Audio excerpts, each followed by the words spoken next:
नमस्कार फ्रेंड्स, एक बार फिर से स्वागत है। चलिए देखते हैं क्लास 10th का क्वेश्चन नंबर 5 क्या दिया हुआ है। प्रश्न में बड़े भारी भरकम शब्द यूज किए हैं इसने। Check whether 6 to the power n can end with the digit 0 for any natural number. ठीक है, प्रश्न में क्या बोला है अपन अभी नॉर्मली समझते हैं। जो प्रश्न मुझे दिया गया है, लिखा हुआ है कि चेक वेदर, आपको चेक करना है कि क्या 6 टू दी पावर n, मतलब n की जगह पर यदि हम कोई नेचुरल नंबर रखते हैं, ठीक है, तो क्या उसका मल्टीप्लिकेशन जैसे एक रखते हैं। समझिएगा प्रश्न क्या बोल रहा है। प्रश्न बोल रहा है कि यदि मैं यहाँ 6 टू दी पावर n रखा, यदि मैं 6 की जगह पे, n की जगह पे एक रखूँ, तो क्या मुझे इंड मतलब लास्ट की जो इकाई की डिजिट है, वंस डिजिट है, उसके प्लेस पर क्या मुझे 0 मिलेगा। तो चलिए चेक करते हैं। 1 रखेंगे तब तो मुझे क्या मिलेगा, 6 ही मिलेगा। यदि मैं यहाँ 6 टू दी पावर 2 रखता हूँ तो मुझे क्या मिलेगा भाई, 36 मिलेगा। ऐसे ऐसे यदि मैं करता जाता हूँ तो मुझे चाहिए क्या लास्ट में। इसने बोला कि क्या मुझे 0 मिलेगा या 0 मिलेगा तो कब मिलेगा। तो यहाँ पे 1 2 3 4 यदि मैं n पे मान लीजिए मैं बहुत ज़्यादा रखता हूँ, यदि मैं यहाँ 5 रख देता हूँ या कुछ और रखता हूँ तो मुझे नहीं मिलेगा, क्योंकि यदि मैं 5 की बात करता हूँ तो 6 टाइम्स ऑफ 5 का मल्टीप्लाई होगा तो भी मुझे 0 तो नहीं मिलने वाला है। ठीक है, तो इस प्रश्न का जो सल्यूशन है, उस सल्यूशन की यदि हम बात करते हैं तो सल्यूशन में हम क्या लिखेंगे भाई। 0 हमें कब मिलेगा, चलिए ये देखते हैं। 0 हमें कब मिलेगा भाई, यदि मान लीजिए कि मेरे पास कोई संख्या 100 है। समझिएगा इसको एक अदर ट्रिक से। यदि मेरे पास कोई भी डिजिट है जो कि 100 है, तो इसकी डिविजिबिलिटी के लिए, यदि 100 है ये, है ना, तो इसकी डिविजिबिलिटी के लिए इसका फैक्टर यदि हम निकालते हैं तो भाई फैक्टर के लिए क्या होगा भाई, सबसे पहले यदि मैं 2 कर दूं, 10 कर दूं, ठीक है, तो 10 2 जा कितना हो जाएगा 20। और इसके बाद यदि मैं 5 कर दूं तो इसके फैक्टर मुझे कितने मिल रहे हैं, 10 2 एंड 5 100 के।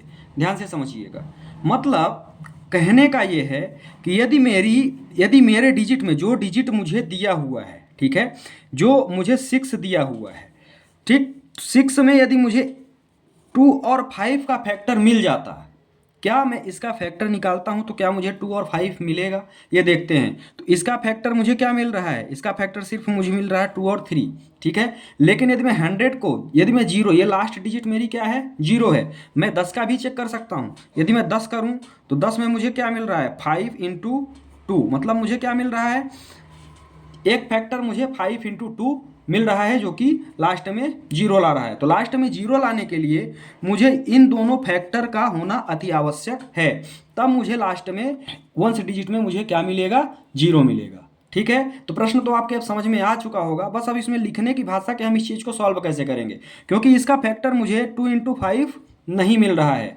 इसका फैक्टर मुझे क्या मिल रहा है 2 इंटू 3 मिल रहा है। तो अब चलिए देखते हैं कि इस प्रश्न को हम एग्जाम में कैसे लिखेंगे।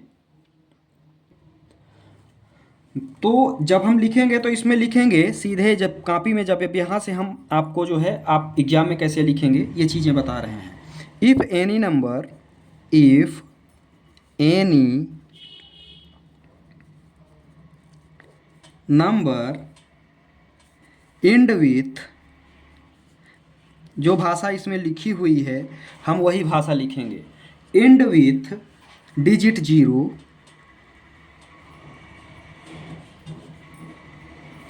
And with digit 0 will be divisible by 10, will be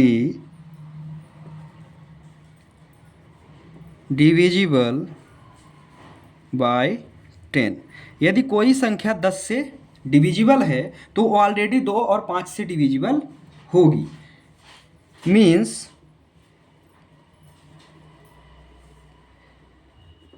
it will be also divisible by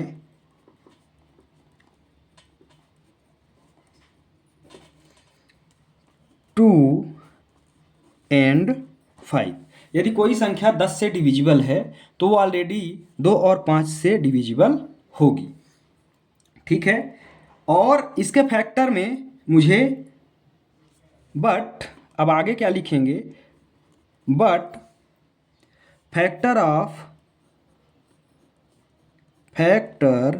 of 6 to the power n are not 2 and 5। लेकिन यहाँ क्या है, यहाँ तो जो है 2 और 6 के फैक्टर में मुझे क्या मिल रहा है, 2 और 5 नहीं मिल रहा है। ठीक है, मतलब ये हुआ कि 6 to the power n is equal to 2 into 3 to the power n, है ना। सो एक लाइन इसमें और लिख देंगे, अब हम यहाँ लिख दे रहे हैं, लास्ट लाइन है। So 6 to the power n cannot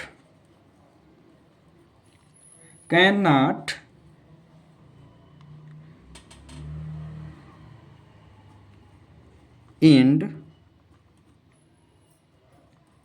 digit 0। यह रहा प्रश्न नंबर 5 का सल्यूशंस।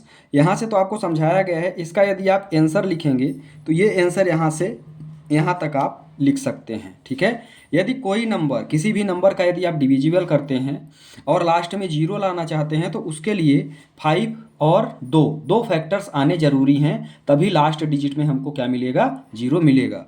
लेकिन 6 के फैक्टर्स में सिर्फ 2 और 3 आ रहे हैं, इसलिए लास्ट डिजिट में मुझे 0 प्राप्त नहीं होगा। धन्यवाद।